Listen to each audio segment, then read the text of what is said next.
Greetings, well builders. Welcome to Get Diversified, your go-to podcast for all things real estate investments. I'm Jacqueline. Melvin Landry. We're thrilled to embark on this wealth building journey with you. Imagine this. What if your investments not only secure your future, but also unlock a life of financial freedom? That's what we're diving into on this show. Apartment buildings, storage facilities, mobile home parks, the whole shebang. But here's the kicker. It's not just about investing. It's about crafting a legacy, building memories with your loved ones, and seizing every moment. Time is the currency of life.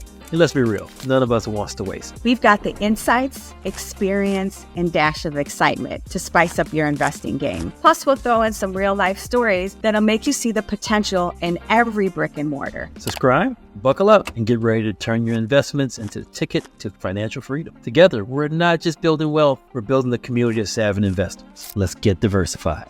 It's really interesting to me when people say they have cash flowing assets and they're making like $100 or $200, right? So it's good that they're cash flowing, even if it's, a few $100s more. That's positive.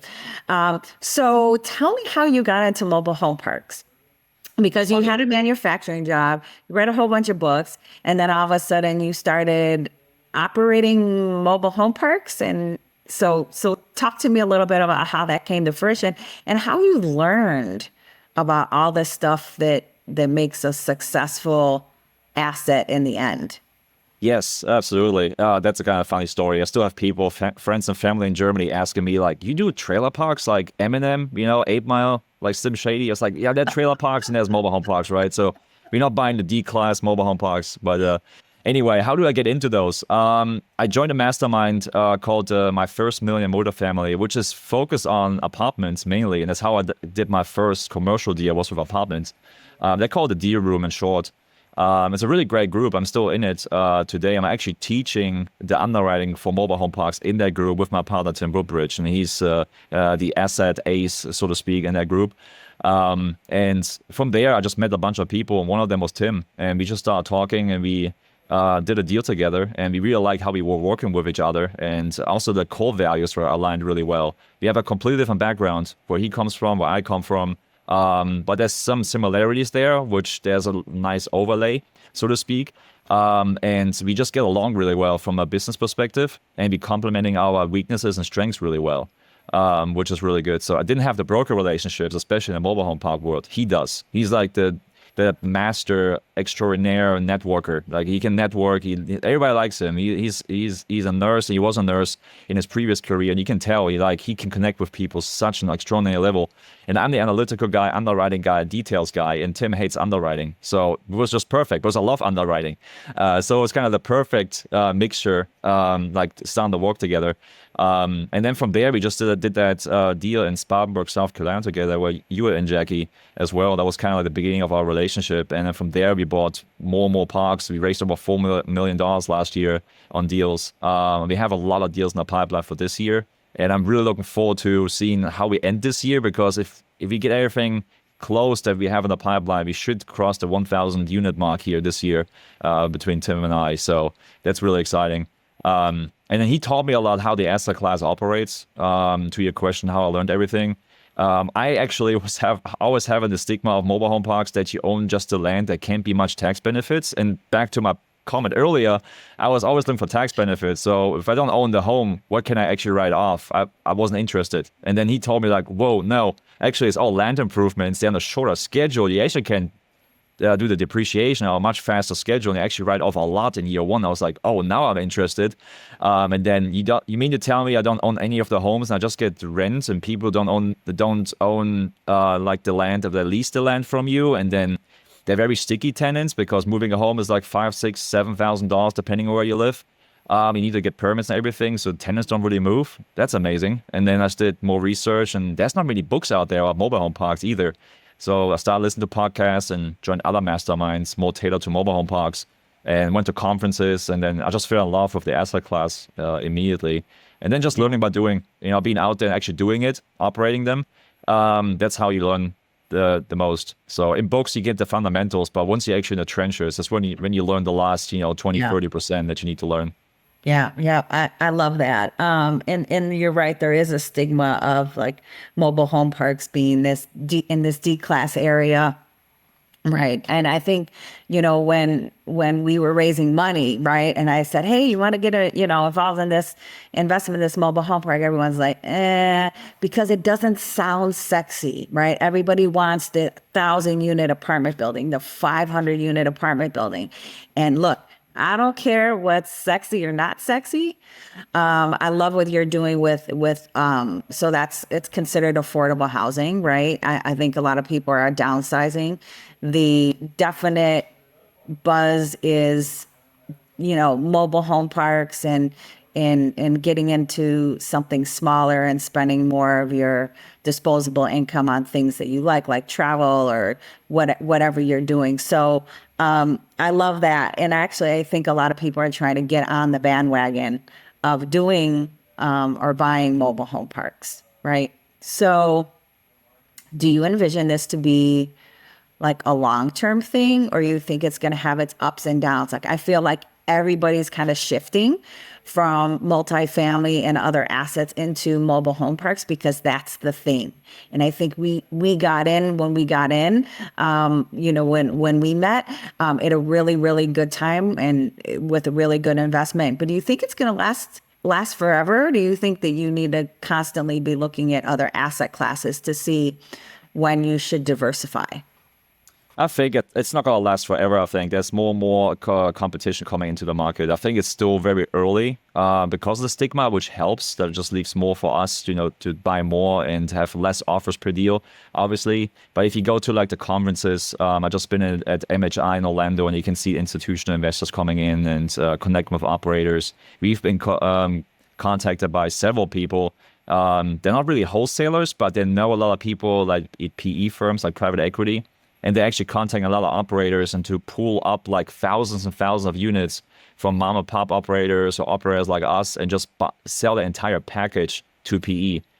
So that's a sign that actually the popularity is increasing tremendously because affordability is an issue, not only here, but also in other countries. But I think like this is the asset class where we always the best deal in town. People always, in tough times downsize, and then some might always would downsize into a mobile home park. And there's really nice ones out there. We own them really nice ones as well, where I would even live in. They're really nice. And if you're ever in a brand new mobile home, they look fantastic and they're built really well compared to like the 70s and 60s models. And we have them all in our portfolio. We have some that are built in the 70s, 90s, 80s, whatever, brand new ones. And you can just tell by decade, they got better and better how they've been manufactured, which means like it's affordable, but it's also good quality nowadays. So we do a lot of infill now with some of our deals with newer homes, and they're great quality. And it's good to see that we can make an impact in communities and actually provide affordable housing. It's kind of a shame to see that housing gets more and more expensive.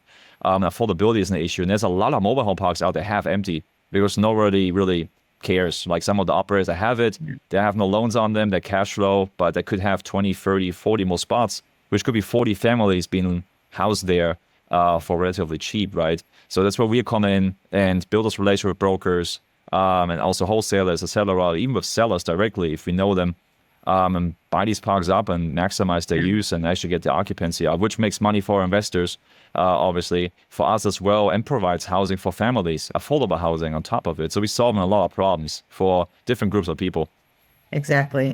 We're in the same business. So we do, as you know, we do affordable housing in our local market, but it's brick and mortar. It's not mobile home parks. So anyways, so let's kind of talk about a little bit about the fact that, you're operating these mobile home parks.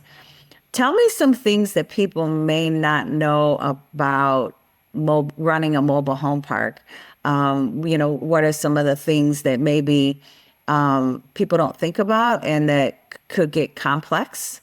Let's start with the complications first, and then some of the nice things. We'll transition it over to some of the great things about the mobile home park asset. Sure, great question. I think the moving cost of a mobile home is really high, obviously. That makes very sticky tenants. We have tenants from 1994 in our parks, 31 years. So that's really strong. This is an advantage for us as an operator because if you increase rents, they can't just get up and leave. It's an easier and better deal for them to pay the $50 more than actually paying $5,000 to move somewhere. But it also is a disadvantage because it's also affordable housing. There's a lot of players out there just go in and say, oh, they're paying 300, market's 500, we increase by 200, and that crushes the tenant base. We don't do that. We never go more than 75 in year one. And even then, we try to do like 35 and 40 and just do like increments in the same year, just to be, respectful to the community. And we also do upgrades first before we do rent increases. So that's also very important to us. I think as well, a lot of people don't know that, yes, the tenants are sticky and they can't really just move, but you shouldn't take it to your advantage and just say, oh, I'm just going to increase. They can't move anyway because, some people say they're poor people. It's like, they're not really, they're working class people. They own their home, they don't expect somebody coming in and double their rent on them. And many of them live paycheck to paycheck. So that some of those things can be complicated. And there's always going to be, even if you do it the way we just said, we still have people are complaining about it. It's normal. I mean, it's real estate, right? Nobody wants to pay more money. But most of the people get it and just look, and you can just go on Google and see what lot rents are in certain markets. And they know they get a good deal. Even if we do a $40 increase, they still are going to be like 150 plus on the market. They will see that, obviously. So there's a big difference between tenant-owned homes and park-owned homes, obviously. Park-owned homes is kind of like you have a single-family home. You actually own the home, own the structure, and you're responsible for the repairs. So the older the home, the higher the expense ratio, usually. There's a lot of repairs that can happen. Granted, you can fix them pretty cheaply because they're mobile homes and the parts are pretty cheap. So in our market, we have like Winfield supplies. They only have like mobile home supplies, right? But they can also be complicated if you have a home from, different manufacturers. It's kind of like buying a vehicle. It's GM parts don't fit on Ford parts, and vice versa. The same happens with some mobile homes. You have some maybe specific parts on certain like Fleetwood homes or Clayton homes or Legacy. They're not really interchangeable. Some of the stuff is, but some of them are not. So you have to be kind of careful. You're buying some older homes, how you fix them up. So you need some really handyman that can actually be very creative and build their own stuff, DIY kind of thing. So that's really important also.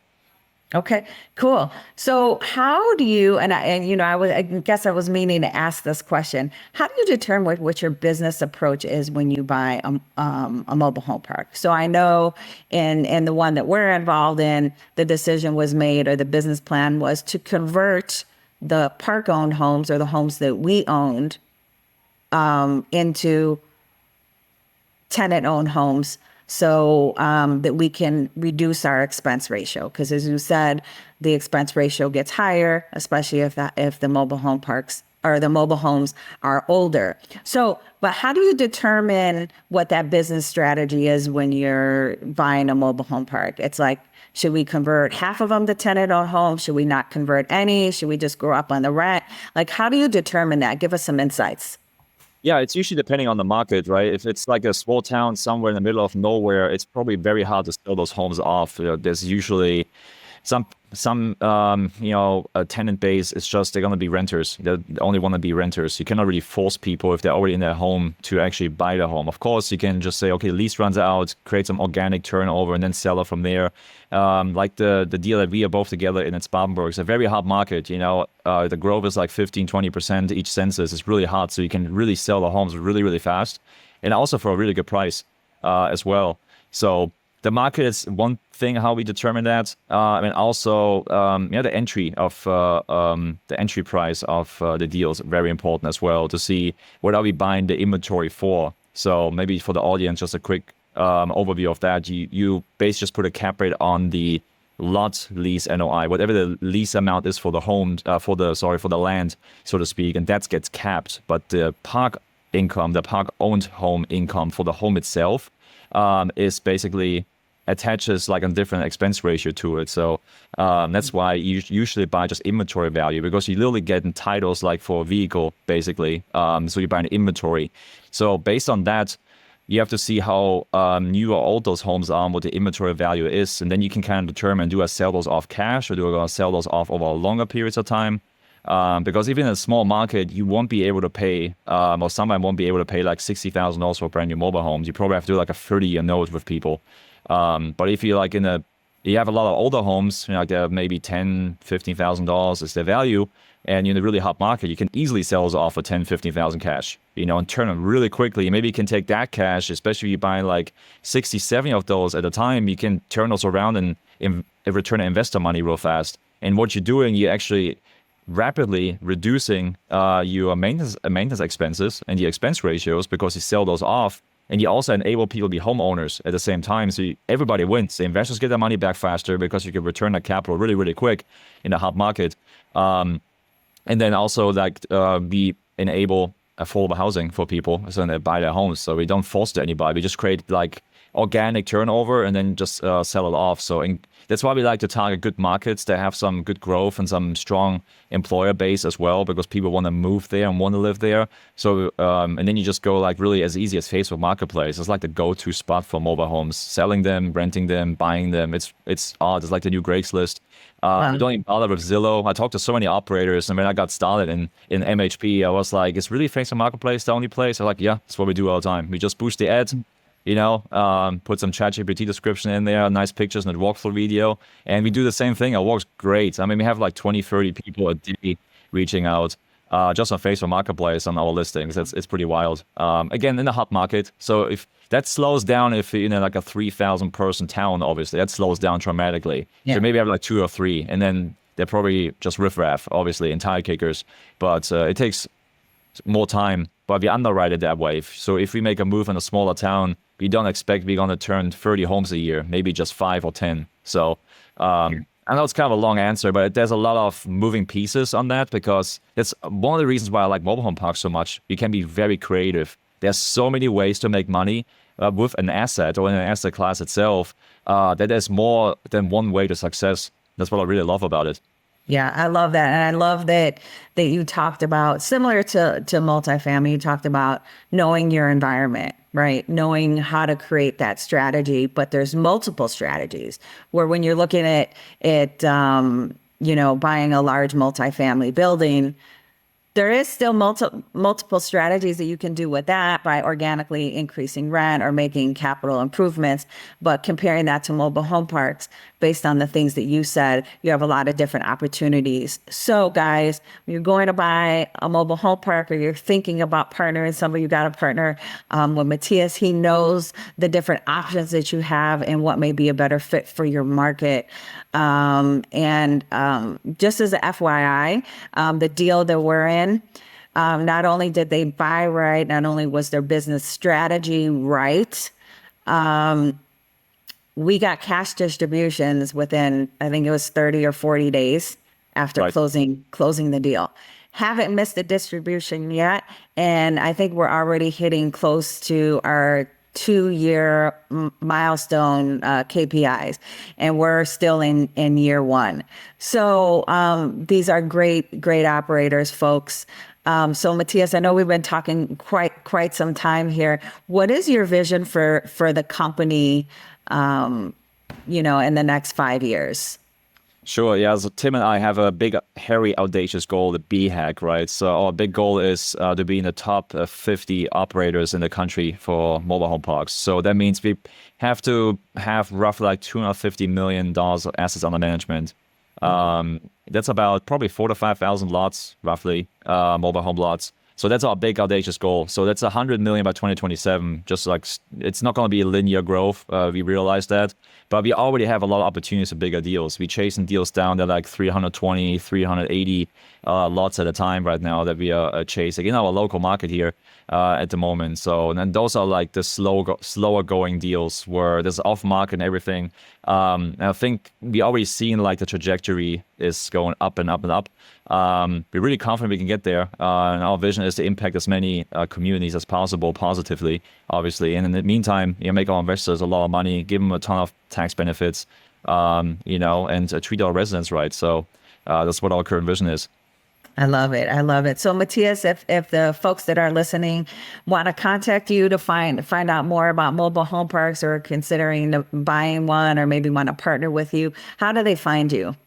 Yes, I'm very active on Facebook and LinkedIn. I also have Instagram. So you just type in my name there, Matthias Grunwald, or you can go on our website, wcginvestments.com, and you can actually sign up there for our newsletter. So we're sending stuff out on a regular basis on what deals we're closing, what we currently has on offering, etc. And then if there's no more info needed, people can reach out to me personally. My email address on the website as well. So feel free to reach out to myself or one of our partners as well. That will definitely take care of you.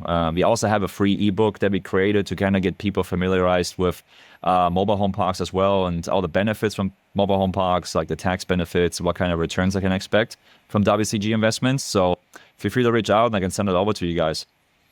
Fantastic. Well, Matthias, thanks so much for taking the time just to speak with me one-on-one. I learned a lot more about you as we're not in a big meeting like we typically are, and really, appreciate the story. And you've come a far way, and I can't wait to see where you're going to be in the next 5 years, and hopefully we'll come along for some more investments in the future as well. Certainly. Thanks, Jackie. It was a pleasure. All right. Thanks for having me. Have a good one. Thank you, too. Jacqueline and Melvin, thank you so much for taking time out of your busy day to listen to this episode of Get Diversified.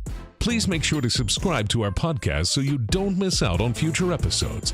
Finally, stop by our website and follow us on social media. Ciao for now. Make it a great day, and we'll see you next time.